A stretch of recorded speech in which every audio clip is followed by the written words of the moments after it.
में लाइव प्रसारण जा रहा है।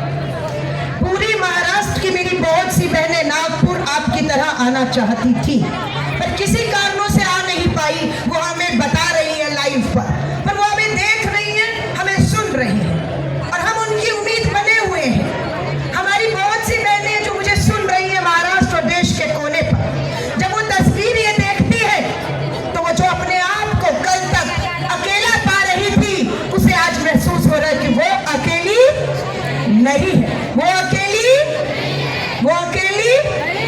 यहाँ से उन बहनों को, बेटियों को, मासूम बेटियों को एक विश्वास दिलाएं कि हम तुम्हारे साथ हैं, हम तुम्हें न्याय दिलाएंगी।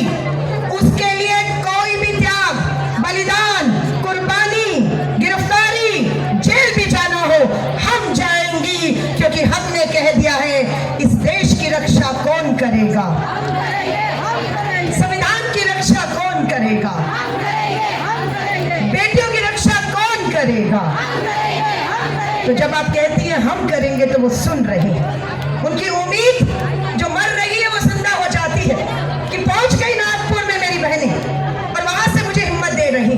बाबा साहब अम्बेडकर की प्रतिमा में यहाँ पर आने से पहले मैं और हमारे नेता श्रद्धांजलि देकर आए, क्योंकि वो बाबा साहब अम्बेडकर के संविधान की पहली प्रति में लिखा हुआ है कि महिलाओं का इस देश की हर चीज पर बराबरी का हक, अधिकार और सम्मान।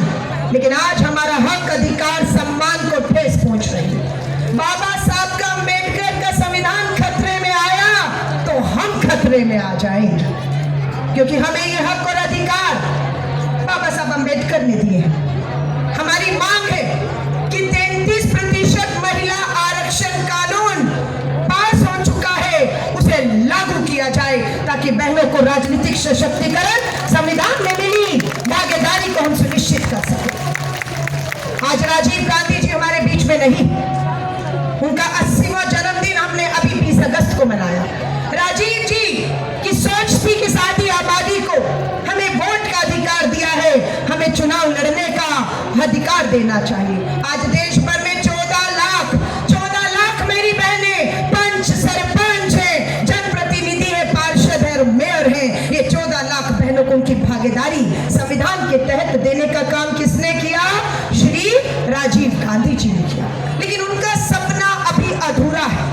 उनका सपना था पंचायत, स्थानीय निकाय, नगर निगम से हर राज्य की विधानसभाओं में, दिल्ली की लोकसभाओं में भी इस आधी आबादी की भागीदारी होनी चाहिए।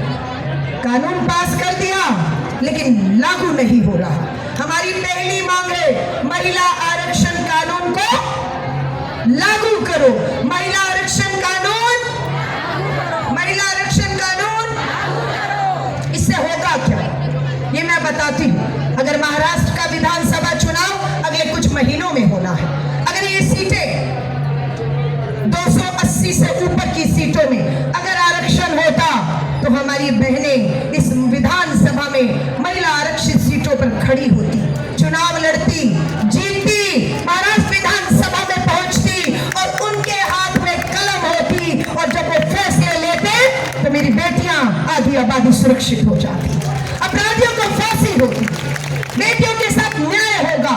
लेकिन आज हमारी बहनों को वंचित रखकर आपने आधी आबादी को वंचित कर दिया उसके हक और अधिकारों से।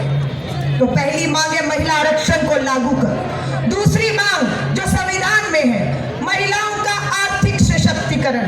पहला राजनीतिक था, अब आर्थिक सशक्तिकरण है। श्री राहुल गांधी जी ने भारत जोड़ो न्याय यात्रा निकाली, उसमें नारी न्याय की बात की और बोला मेरी जो गरीब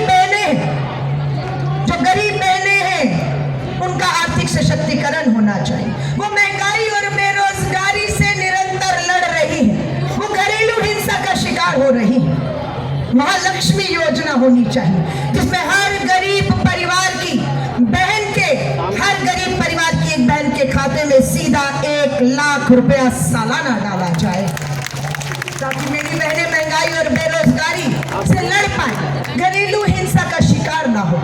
मैंने बहनों से, जब मैंने 28 राज्यों का दौरा किया, बहनों से पूछा महंगाई और बेरोजगारी जितनी पुरुषों के लिए है उतनी तुम्हारे लिए है, तुम्हारे लिए ज्यादा कैसे है? तो एक बहन ने कहा मुझे, मेरी बहन ने कहा, ठीक कहा, पुरुषों के लिए जितनी महंगाई बेरोजगारी हमारे ऊपर, हमारे लिए ज्यादा कैसी है। बोलती है मेरी कहानी सुन।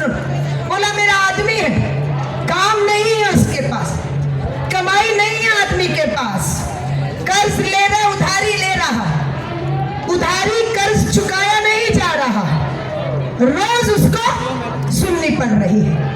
वो हताश होता है, निराश होता है, गुस्से में आता है और घर वापस आकर उसका सारा गुस्सा मुझ पर उतरता है और मैं उसकी महंगाई बेरोजगारी का शिकार मैं बनती हूँ। मुझ पे हाथ